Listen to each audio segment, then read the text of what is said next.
En el camino espiritual es muy fácil que caigamos en los engaños del ego. En esta manera de comprender la realidad y de comprendernos a nosotros mismos, el ego no es algo que deba ser destruido. El ego es algo que debe ser simplemente transformado, aceptado. Sin embargo, para que suceda esto, tiene que existir un proceso que se conoce como la sombra. Es un proceso de individuación. Para poder lograrlo, necesitamos comprender los mecanismos de la sombra en cada uno de nosotros, porque solamente aquel que atraviesa su propia sombra puede entonces encontrar la luz. Para poder entender mejor esto, vamos a citar el ejemplo del gran maestro Ken Wilber en su libro Conciencia sin Fronteras, cuando explica los mecanismos de la sombra a través de un ejemplo sencillo. He aquí la pequeña historia. Juan tiene muchos deseos de limpiar y ordenar el garage de su casa, que se encuentra totalmente desordenado. Además, hace ya tiempo que tiene la intención de hacerlo. Finalmente decide que es el momento adecuado para poner manos a la obra, y tras vestirse con la ropa apropiada, empieza a encarar la tarea con relativo entusiasmo. En este momento, Juan está claramente en contacto con su propio impulso, porque sabe que a pesar del trabajo que le dará, es algo que indudablemente quiere hacer. Es verdad que una parte de él mismo no quiere ponerse a limpiar, pero lo importante es que su deseo de limpiar el garage es mayor que el deseo de no hacerlo, pues de no ser así, sencillamente no lo haría. Pero cuando Juan empieza a mirar el revoltijo increíble que hay en el garage, le sucede algo extraño. Comienza a reconsiderar todo el asunto, aunque sin abandonar su propósito. Da vueltas, se pone a hojear revistas viejas, se prueba un antiguo guante de béisbol, se entrega a recuerdos y ensoñaciones, se va poniendo nervioso. Al llegar aquí, Juan empieza a perder contacto con su impulso, pero lo importante sigue siendo que su deseo de limpiar el garage todavía está presente, porque de no ser así, se limitaría a abandonar el trabajo y hacer alguna otra cosa. Si no lo deja, es porque todavía su deseo de hacer el trabajo es mayor que el de no hacerlo. Pero ya está empezando a olvidar su propio impulso y por consiguiente empezará a alienarlo y proyectarlo.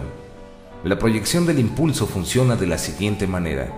Como hemos visto, el deseo de limpiar el garage todavía está presente en Juan, es decir, que todavía está activo, de modo que constantemente reclama atención. De la misma manera que el hambre, por ejemplo, exige constantemente que se preste atención a ese impulso comiendo algo. Como el impulso de limpiar el garage sigue estando presente y activo, Juan sabe que en algún rincón de su mente alguien quiere que limpie el garage. Y precisamente por eso, todavía sigue ocupándose en asuntos sin sentido. Juan sabe que alguien quiere que él limpie todo eso, pero el problema está en que ahora se ha olvidado de quién es ese alguien.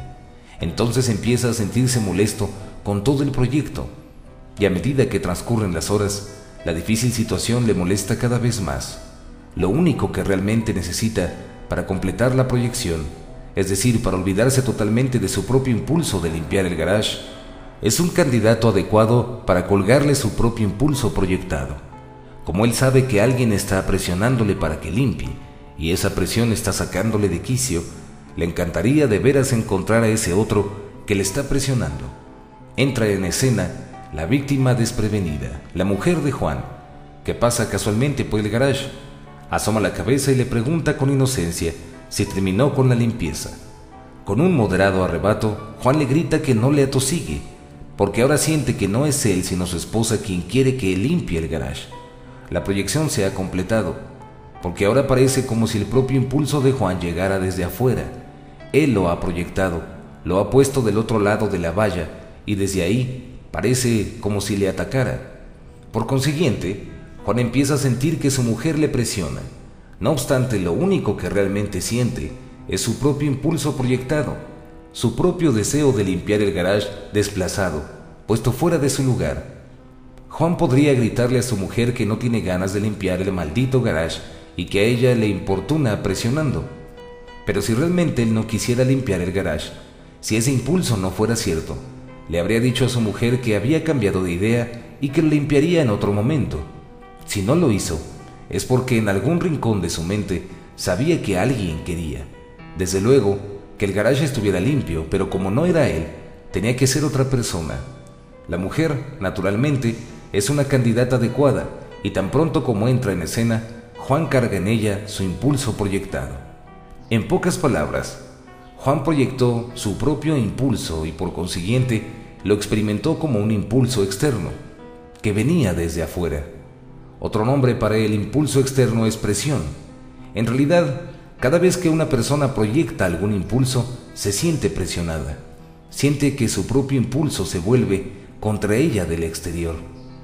Además, y esta es la parte más difícil de aceptar, toda forma de presión psicológica es resultado de un impulso proyectado. Obsérvese en este ejemplo. Si Juan no tuviera el impulso de limpiar el garage, no podría haber sentido ninguna presión procedente de su mujer y habría encarado con toda calma la situación, diciendo que ese día no le apetecía hacerlo o que había cambiado de idea. En cambio, se sintió presionado, pero no sintió realmente que su mujer le presionaba, sino la presión de su propio impulso. Si no hay impulso, no hay presión. Toda presión es en el fondo un impulso propio, disfrazado. Pero ¿y si la mujer entrara y exigiera efectivamente que Juan lo limpiase? Lo más probable es que, en una actitud así, cambiaría toda la situación. Si Juan se sintiera entonces presionado, ¿no sería porque efectivamente su mujer le estaba presionando? En ese caso, ¿no sentiría la presión de ella y no la suya propia? En realidad, esto no cambia para nada las cosas, y su único efecto es que a Juan le resulta mucho más fácil endosarle a ella su proyección.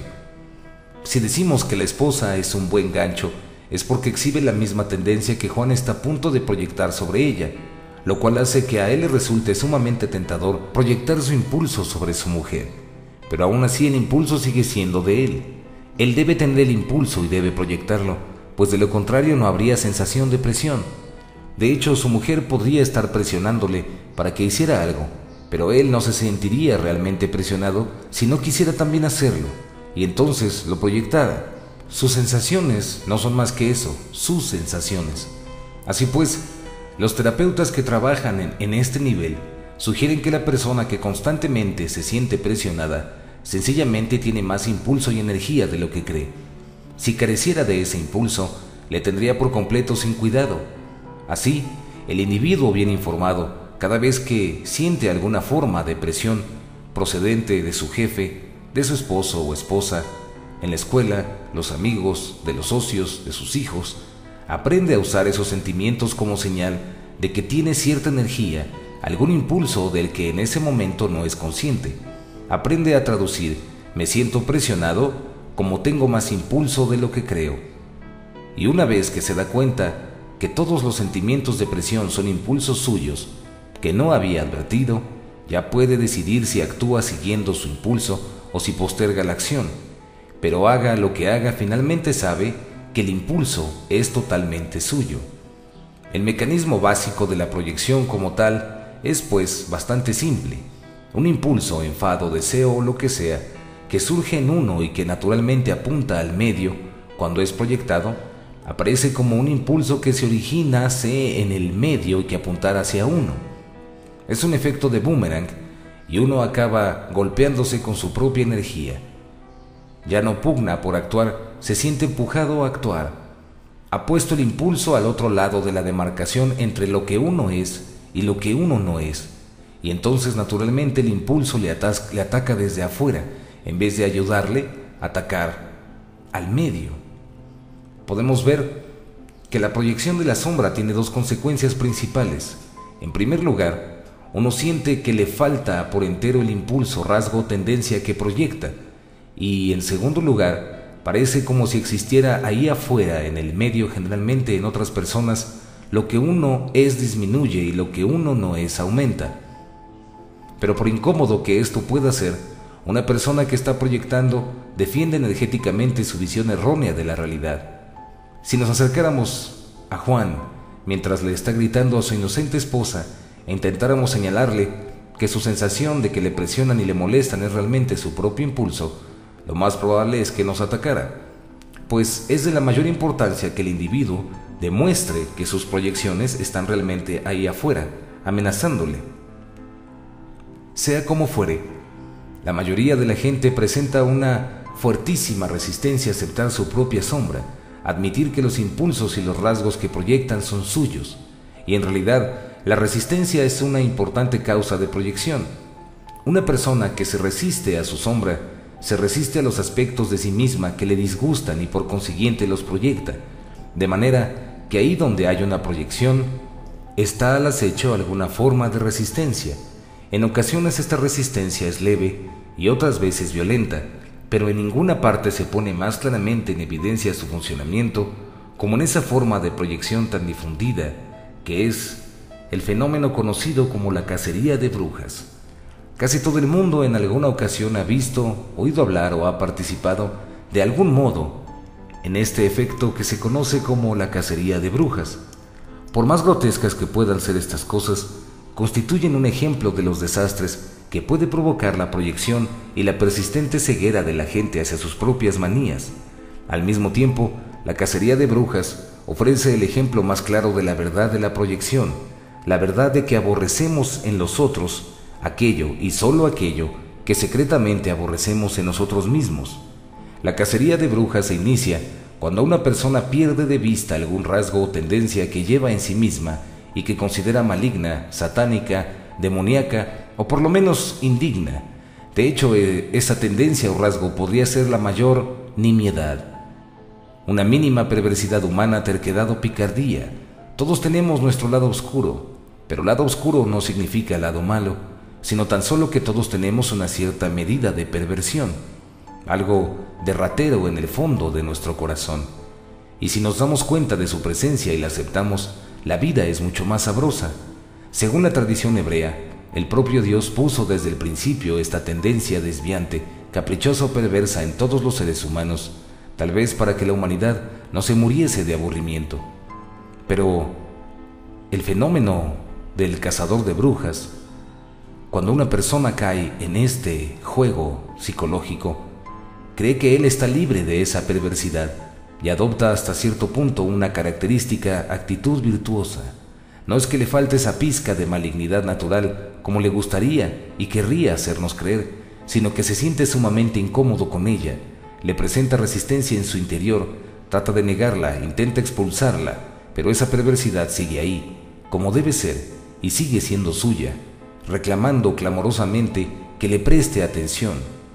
Cuanto más atención reclama, más se le resiste el cazador de brujas, y a mayor resistencia, más se fortalece y más atención reclama su perversidad. Finalmente, como ya no puede seguir negándola, el hombre comienza a verla, pero la ve de la única manera que puede, como si estuviera en otras personas. Él sabe que alguien tiene un cierto fondo perverso, pero como de ningún modo puede ser él, ha de forzosamente ser otro. Lo único que ha de hacer ahora es encontrar a ese otro, lo cual se convierte en una tarea sumamente importante, porque si no puede encontrar a alguien sobre quien proyectar su sombra, tendrá que quedarse con ella. Vemos así cómo la resistencia representa su papel decisivo, porque al igual que la persona odiaba y se resistía apasionadamente a su propia sombra e intentaba erradicarla a toda costa, ahora desprecia con la misma pasión a aquellos sobre quienes arroja su propia sombra. En ocasiones, este fenómeno de la cacería de brujas asume proporciones atroces. La persecución nazi de los judíos, los procesos de las brujas de Salem, los negros convertidos en chivos expiatorios del Ku Klux Klan y un largo etcétera. Obsérvese, sin embargo, que en todos estos casos el perseguidor odia al perseguido precisamente por aquellos rasgos que el propio perseguidor exhibe con furia estridentemente incivilizada. En otras ocasiones, la caza de brujas se da en proporciones menos aterradoras, como ocurrió con el temor de los norteamericanos durante la Guerra Fría a encontrarse con un comunista debajo de la cama. Y con frecuencia se presenta en forma cómica las interminables murmuraciones sobre el prójimo que le dicen a uno mucho más sobre el murmurador que sobre aquel de quien está despellejando.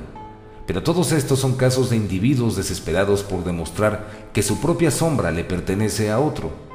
Hay hombres y mujeres que lanzan maldiciones sobre lo repugnantes que son los homosexuales. por más decente y racionalmente que procuren conducirse en otros sentidos, no pueden menos que abominar de cualquier homosexual, y su escándalo emocional llega a ser tan fuerte que abogarían por tales cosas como privar a los gays de sus derechos civiles, o cosas peores. Pero ¿por qué odia con tal vehemencia a los homosexuales un individuo así? Curiosamente no aborrece a los homosexuales porque lo sea, sino porque ve en el homosexual una potencialidad de sí mismo que secretamente le espanta. Como él se encuentra sumamente incómodo con sus propias tendencias sexuales, naturales e inevitables, aunque secundarias, las proyecta. Así, llega a aborrecer las inclinaciones homosexuales en otras personas porque empieza por aborrecerlas en sí mismo. Y así, de una manera u otra, tiene lugar la cacería de brujas. La gente nos enferma, decimos, porque es sucia, estúpida, pervertida, inmoral. Tal vez sean exactamente lo que decimos de ellos, pero eso no viene al caso, porque los aborrecemos solamente si nosotros mismos, sin saberlo, poseemos los rasgos que despreciamos y que las atribuimos. Los odiamos precisamente porque son un recordatorio constante de aspectos nuestros que nos repugna admitir. Empezamos así a ver un importante indicador de proyección, aquellas personas o cosas de nuestro entorno que nos afectan con intensidad, en vez de informarnos simplemente, son por lo común nuestras propias proyecciones. Todo aquello que nos fastidia, inquieta, repugna o en el otro extremo nos atrae, fascina o obsesiona, es generalmente un reflejo de la sombra. Ahora, con esta comprensión básica de la sombra podemos desenmarañar algunas otras proyecciones corrientes. Así, del mismo modo que la presión es impulso proyectado, la obligación es deseo proyectado. Es decir, los sentimientos persistentes de obligación son una señal de que uno está haciendo algo que no admite que quiera hacer. Los sentimientos de obligación, la sensación de que tengo que hacerlo por ti, surge con suma frecuencia en la relación familiar. Los padres se sienten obligados a cuidar de los niños, el marido a mantener a la mujer a adaptarse al marido, y así sucesivamente. Sin embargo, al final, la gente empieza a sentir el peso de las obligaciones, por más gratas que puedan parecer vistas desde afuera. A medida que aumenta ese resentimiento, es probable que el individuo caiga en el fenómeno de la cacería de brujas, de modo que generalmente él o ella y su cónyuge terminan visitando al consejero matrimonial. La persona que se siente bajo una tremenda obligación de hacer tal o cual cosa simplemente está proyectando su verdadero deseo de hacerla. Sin embargo, eso es exactamente lo que no quiere admitir en su resistencia a la sombra, y por ello nos dirá lo opuesto. Afirmará que se siente obligado porque en realidad no quiere hacer tal o cual cosa. Pero esa no puede ser toda la verdad, porque si realmente careciera de todo deseo de ayudar, no se sentiría en modo alguno obligado. Le tendría por completo sin cuidado. No se trata de que no quiera ayudar, lo quiere hacer en efecto, pero no quiere admitirlo. Quiere ayudar a otros, pero como proyecta su deseo, siente que los otros quieren que él los ayude. Así pues, la obligación no es el peso de las existencias de otros, sino el peso de nuestras propias tendencias fraternales no reconocidas. Examinemos otra proyección común. Tal vez no haya nada más molesto que la sensación de ponerse en evidencia de que todo el mundo nos está mirando. Quizá tengamos que pronunciar un discurso o actuar en una obra teatral o recibir un premio y nos inmoviliza la sensación de que todo el mundo nos está mirando. Pero hay mucha gente a quien no le pasa esto en público, de modo que el problema no debe ser estar en la situación en sí misma, sino en algo que hacemos en esa situación.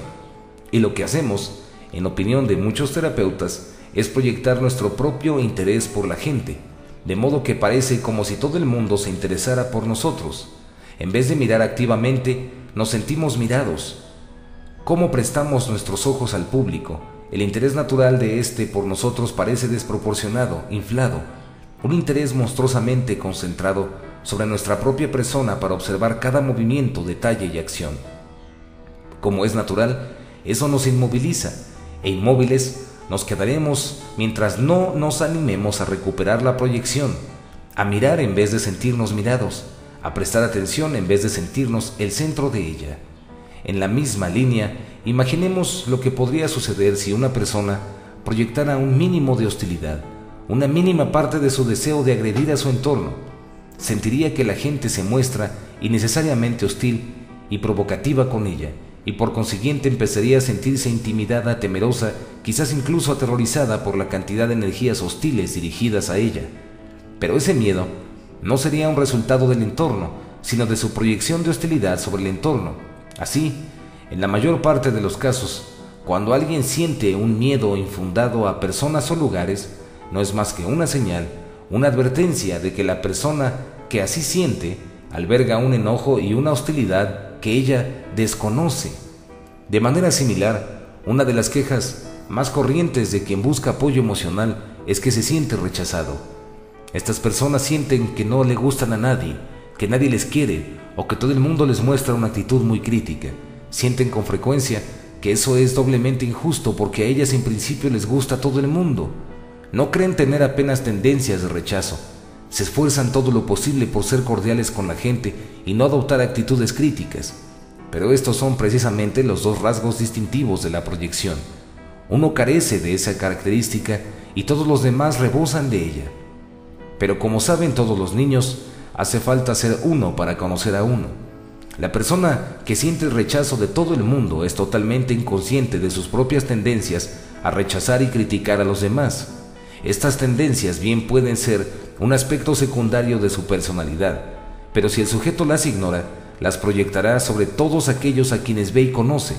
Esto multiplicará el impulso original, de manera que nuestro hombre empieza a tener la impresión de que el mundo le critica ferozmente en una proporción del todo irreal. Lo importante y válido para todas las proyecciones es que efectivamente puede haber personas que nos critiquen mucho, pero esto no nos abrumaría si nosotros mismos no nos sumáramos a esas críticas reales, nuestra propia crítica proyectada. Así, cada vez que nos abrumen intensos sentimientos de inferioridad y de rechazo, lo prudente sería buscar en primer lugar una proyección y admitir la posibilidad de que nuestra visión del mundo sea un poco más crítica de lo que nosotros creemos y aceptamos. Lo dicho hasta aquí debe haber aclarado que la proyección de la sombra no solo deforma nuestra visión de la realidad exterior, sino que también altera muchísimo la sensación de lo que somos por dentro. Cuando proyecto en forma de sombra una emoción o un rasgo, sigo percibiéndolo, pero solo de manera deformada e ilusoria. Se me aparece como un objeto extraño. De la misma manera, sigo entendiendo la sombra, pero solo de manera deformada, disfrazada. Una vez que la he proyectado, solo siento la sombra como síntoma. Así, como acabamos de ver, si proyecto mi propia hostilidad sobre la gente, imaginaré que la gente alberga sentimientos de hostiles hacia mí, y empezaré a sentir un miedo insidioso de todo el mundo en general. Mi hostilidad original se ha convertido en mi sombra proyectada, de modo que ahora la veo solo en otras personas y la siento en mí mismo como el síntoma, el miedo. Mi sombra se ha convertido en mi síntoma. Cuando intento expulsar a mi sombra, no me libero de ella, no me quedo con un hueco, una brecha o un espacio en blanco en mi personalidad, sino con un síntoma, un doloroso recordatorio de que estoy ignorando alguna faceta de mí mismo. Además, una vez que mi sombra se ha convertido en mi síntoma, lucharé contra este tal como antes luché contra mi sombra. Cuando intento negar cualquiera de mis propias tendencias, las tendencias aparecen como síntomas y entonces siento una aversión tan fuerte hacia los síntomas como la tuve antes hacia la sombra. Hasta es probable que intente ocultar mis síntomas, temblores, inferioridad, depresión, angustia o lo que sea, ante las otras personas, así como antes procuraba ocultarme a mí mismo mi propia sombra. Cada síntoma, sea depresión, angustia, aburrimiento o miedo, contiene alguna faceta de la sombra, alguna emoción, rasgo o característica proyectada. Es importante entender que por más incómodos que puedan ser nuestros síntomas, no hay que rechazarlos, despreciarlos ni evitarlos, porque contienen la clave de su propia disolución. Luchar con un síntoma no es más que luchar contra la sombra contenida en el síntoma, y esto es precisamente lo que al principio causó el problema. Como primer paso en las terapias de este nivel, es preciso que hagamos lugar a nuestros síntomas, que les demos espacio y que empecemos a acoger bien esas sensaciones incómodas que llamamos síntomas y que hasta ahora hemos despreciado. debemos establecer contacto con nuestros síntomas tan a conciencia y con una aceptación tan abierta como nos sea posible. Y esto significa que nos permitamos sentir la depresión, la ansiedad, el rechazo, el aburrimiento o la vergüenza. Significa que así como antes oponíamos resistencia de todas las maneras posibles a estas sensaciones, ahora permitimos que se manifiesten e incluso las estimulamos activamente. Invitamos al síntoma a que nos visite en nuestra propia casa.